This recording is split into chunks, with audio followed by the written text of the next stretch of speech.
দেখেন, যদি কোনো ম্যাচে একটা দল গোল দিয়ে বা স্কোর দিয়ে এগিয়ে থাকে, তো সেক্ষেত্রে গোলকিপার কোনো ট্রিক্স ইউজ করতে পারবে না সময় অপচয় করার জন্য।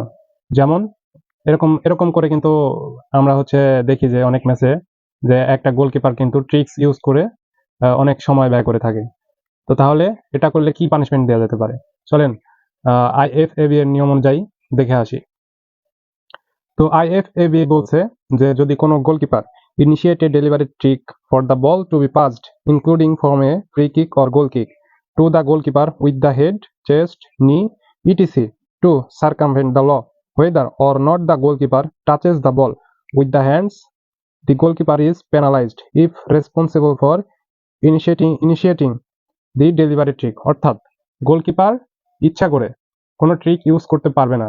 যেমন যেমন গোলকিপার হাত দিয়ে ডিফেন্ডারের কাছে দেয়, ডিফেন্ডার হেড দিয়ে আবার আবার গোলকিপারের কাছে দেয়, আবার চেস্ট দিয়ে দিচ্ছে বা নি দিয়ে দিচ্ছে, এভাবে দিয়ে গোলকিপার কোনো টাইম লস করতে পারবে না বা এরকম কোনো ট্রিক ইউজ করতে পারবে না। যদি গোলকিপার এরকম ট্রিক ইউজ করে তাহলে কষান হবে, অর্থাৎ তাকে সতর্ক করা হবে এবং পানিশমেন্ট দেওয়া হবে। ওখান থেকে একটা ইনডাইরেক্ট ফ্রি কিক লাভ করবে প্রতিপক্ষ দল।